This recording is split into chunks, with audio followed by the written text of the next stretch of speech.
Up next, digital conversation starters. A few years ago at a conference, I was listening to another sales trainer, and they started their presentation off with what I would call a poem describing how we build relationships throughout our lives, in particular for us in sales. And it goes like this: know me, like me, trust me, buy me. And it really describes the key stages of development of a relationship. And it's something that we should be keeping in mind, especially as we're building relationships in sales. Unfortunately, many of us are experiencing such pressure to sell more and more. Many of us work for publicly traded companies that we go from know me to buy me immediately. It's kind of like the one night stand of sales. This is exactly what we do not want to do. And a great relationship in sales begins with a well-researched conversation starter. We really want to put in the extra effort. We want to do our homework to really understand the needs of a prospect that we want to call on. So that way we can get more of our emails responded to, more of our phone calls returned, and we can get more in-person meetings, which will lead to more sales. All right, we've talked quite a bit about how cold calling is not as effective as it once was. But if we can put a little extra time to researching some great conversation starters, we can get more of our phone calls and voicemails responded to, as well as our emails. All right, some of the actions we're going to take to get these amazing digital conversation starters going. Number one, the importance of finding personal referrals. Number two, identifying marketing problems. Number three, sharing marketing research. Number four, taking the time to write down our conversation starters. And number five, using our digital conversation starter research to find innovative advertisers who are going to be more open to our digital advertising opportunities. First, let's talk about finding personal referrals. Did you know, you might know because I'm sure you're getting a lot of email, the average person in America today working in an office sends and receives 100 plus emails each day. Now, which ones do you think get ignored? That's right, the ones from strangers, from the people that you do not know. Those can wait. The most important emails are the ones from people we know. Or in our case, maybe a client that we're waiting on that proposal or the contract from. That is definitely super important to us. So let's talk about ways that we can change this behavior. Because if we're that person sending out lots of email, lots of phone calls, we're a stranger in the eyes of a lot of our local advertisers and business owners who do not want to take the time to reply to our communication. Here's one tip. Get that personal referral. We talked about that in the previous module on LinkedIn, how to find personal connections. And once you find that personal connection inside that business, use it as the subject line in your email.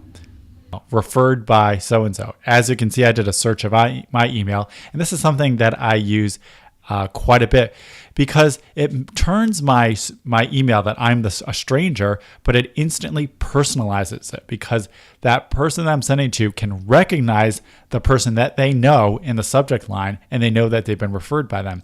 I also happen to like the additional social pressure this puts on that other person to get back to me because we both have a mutual connection now, and that person might ask the person I'm reaching out to whether or not they got back to my email. I also use the same technique when leaving a voicemail. I often will start with the person I've been referred to, not even my name. Hi, I've been referred by Jane Doe. This is Stephen Worley from the local media association, something like that. So that way, immediately, remember, people have such a short attention spans that I want to familiarize the communication as quickly as possible so that way they actually will listen to it. So those personal referrals often disarm the prospect. All right, our next digital conversation starter action, identifying marketing problems. Love this one. You can actually now, using this awesome tool, HubSpot's Marketing Grader at marketing.grader.com, you can actually get a score from 0 to 100 about how effective the overall digital marketing efforts are for any business or company with a website. Now I'd like to show you how to use this amazing digital marketing assessment tool. So we're going to go to marketing.grader.com, and then all you have to do is type in the web address for the prospect that you want to research. You do not need to put your email address. That's just if you want to get on HubSpot's marketing list. So let's check out, we've used this example in the past module, Boloco. It's a local burrito chain here in Boston where I live. So type it in, click grade me, and then you'll almost immediately come to a page where Marketing Grader software is going to score Boloco's digital marketing efforts 0 out of 100. So they have an overall score of 62. So this software is actually analyzing 30 different digital marketing factors to get this score. So the really cool thing about this, not only does it give a score about how effective the digital marketing efforts are of a particular business, but it gives recommendations as to what it needs to improve in terms of its digital marketing, in terms of blogging, social media, search engine optimization, how well its website generates leads, and also how effective its mobile content is. So you can actually click on each of these and it'll say, here's, set up a blog, set up an RSS feed, link that blog to your homepage. What are some quick things what that prospect can do to improve their overall score? One caveat, I generally recommend that to get a better context for what this score means, I would actually do the HubSpot Marketing Grader score for a bunch of businesses in your market in the same category. So you're comparing apples to apples. It's a little bit better to compare businesses that are in direct competition with one another because, say, for example, in your market, maybe all the auto dealers have an average score of 50. So that is a better measure about the effectiveness of digital marketing for that particular advertising category in your market.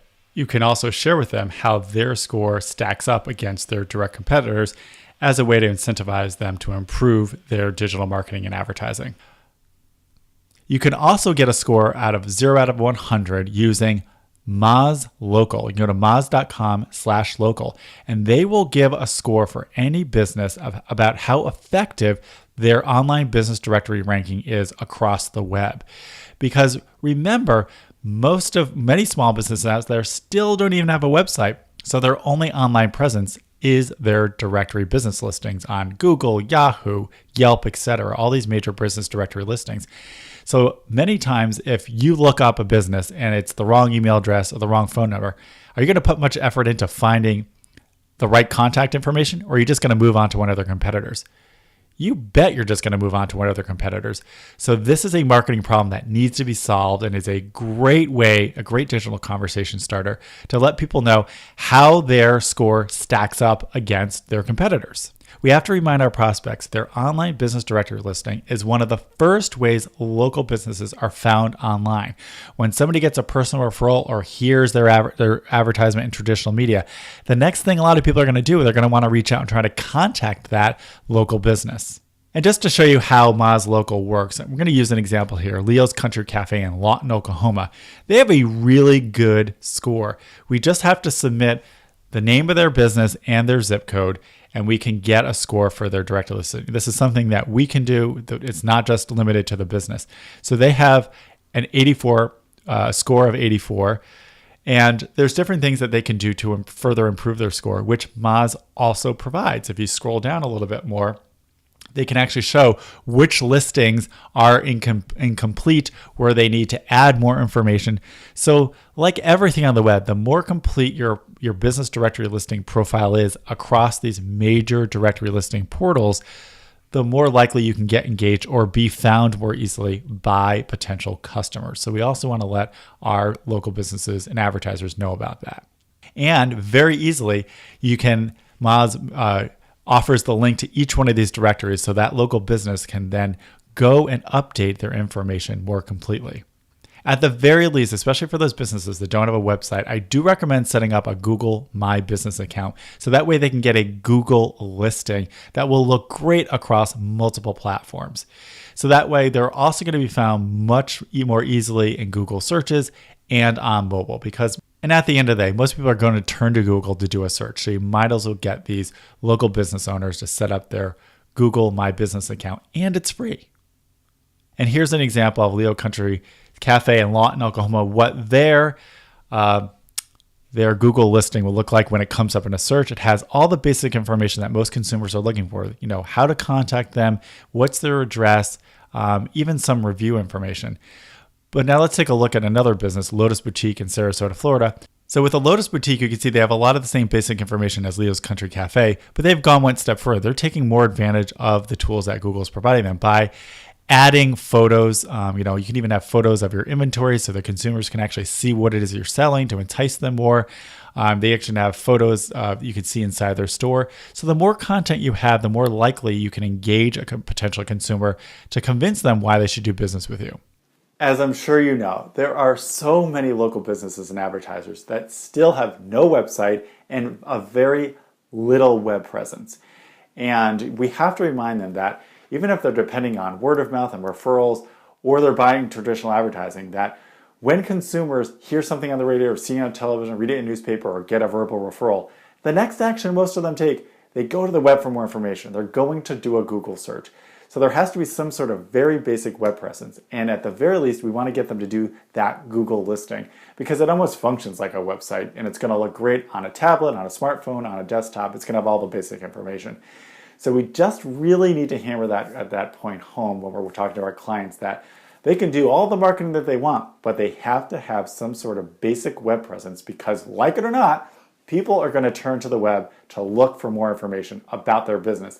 And if there isn't anything there, they are going to lose money. We also have to remind a lot of our prospects, even those with websites, that their content is not necessarily formatted correctly across multiple platforms because more and more people are accessing this content from mobile devices like tablets and smartphones. So that's another great reason for using Google because their Google information is going to look amazing across all of these different platforms. And a term I just want to share with you now, this is called responsive design. Web pages designed to detect the size of the screen the visitor is using to reformat that content to fit the screen size and make it look great. So I also, if you weren't aware of this, very recently, April 2015, Google has changed its algorithm again, and they are now going to favor mobile searches because that's how many people are using mobile now to access the web and to do web searches. So if you are working with a local business and company that does not have a mobile website or a mobile presence, they need to think about getting a mobile website. If they don't want to invest in it, at least make sure that their Google listing is as complete as possible.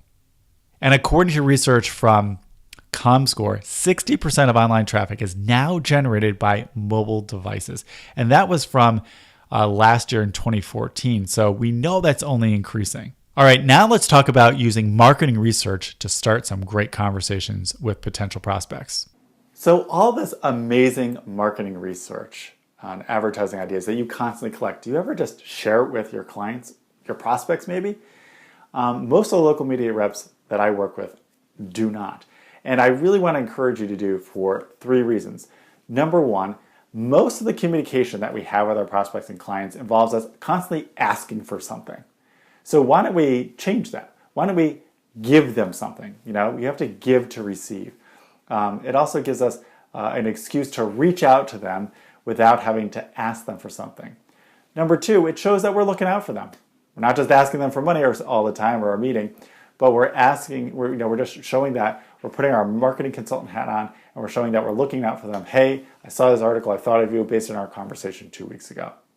That's going to make you more memorable in their mind. And finally, number 3, when you send information to them, it just kind of automatic by the nature of it puts you in their head. So you might really want to follow up with on a meeting, or you want to set up a meeting with them, or you're struggling to get them to sign off on a contract. But by sending just information to them, it's just gently saying, hey, was thinking about you. And then they might say, oh my gosh, I'm so glad you emailed, you reminded me to do this, or I need to set up a meeting with you. It could spark a conversation. ClickZ.com, fantastic research. They provide a lot of great case studies, expert marketing advice. So that's something that I would be checking in with at least on a weekly basis. I also really, really like eMarketer. They have a lot of great graphical information. Just click on articles for free information. They'll share information for specific advertising categories as well as individual digital advertising formats. Another newer trade magazine digital advertising information is STREETFIGHT. They really focus on hyper-local advertising, and this is something that we're hearing more and more about that will continue to grow. Net News Check, I'm sure many of you are familiar with that. I would say this is more of a look about news and information within our industry about digital marketing and advertising, what's going on, who's getting promoted, what changes are going on within our industry. So a great resource for that information. Media Post, they also have a lot of great information, more from the perspective of advertising agencies and marketing firms. Now digging deeper, because there's so many great resources for all the individual digital advertising opportunities now. I would recommend Social Media Today for keeping up to date with all the different social media trends going on out there and opportunities. For mobile, I would recommend mobilemarketer.com. They have a lot of great resources, a lot of great news about the latest opportunities in mobile advertising. Real SEO, if you really want to dig into what's going on, the latest trends for online and mobile video advertising. If you're selling SEO, you want to keep up with the latest trends in SEO, check out Search Engine Watch. And I just want to remind you that we created a worksheet for Digital Conversation Starter resources that includes all of these different publications, including links to them, so you can go back and look at them beyond this certification. And if you really want to start archiving your research and categorizing it in effective ways so that way you can remember it exactly when you need it, I highly recommend using evernote.com. They have a great web clipping service. There's a free level that is plenty good for your needs, especially if you're starting out with this. So if you're not familiar with Evernote or you're thinking about using it, I'd like to give you a few basic pointers. It's just a great way to save lots of different research and archive it in a way that makes sense to you. So on the left-hand side here, you can actually organize notebooks. Maybe you'll have them by client or advertising category type. And then down below, you can have your own tags or keywords that make it easy for you to remember awesome research that you might want to include in a future sales presentation, because there's nothing worse than knowing that you have an awesome graph that you can include in a presentation that you found a month ago, but you can't find it anymore. And then anytime you want to find an article that you would want to save and maybe use for the future, share with a client or include in a sales presentation, be sure to download the Evernote browser extension. It looks like the little elephant symbol. So that way it's super easy. Anytime you find a piece of content that you want to save, just click on the elephant head and you can actually save a screenshot of it, the link, or even part of the web page. And we're going to talk about this in a future module in terms of inbound marketing, or as a way to create content to engage potential prospects. All that information that you're aggregating, especially as a sales team, is a great opportunity to create a weekly marketing or digital advertising newsletter that you could be sharing with your clients and prospects.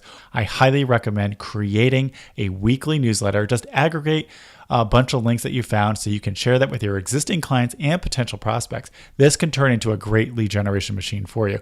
And here's a great example of that. If you have no idea how to set up this or what type of content would go into a weekly newsletter like this, check out the Small Business Trends newsletter. All right, now let's talk about the importance of creating a habit of writing down your conversation starters. So now you've been doing all this research to come up with some great conversation starters. You might be really putting a lot of time into coming up with a great conversation starter with a particular prospect that you really want to land. Or it might be for a group of related business, a digital conversation starter or conversation starter that you might use over and over again.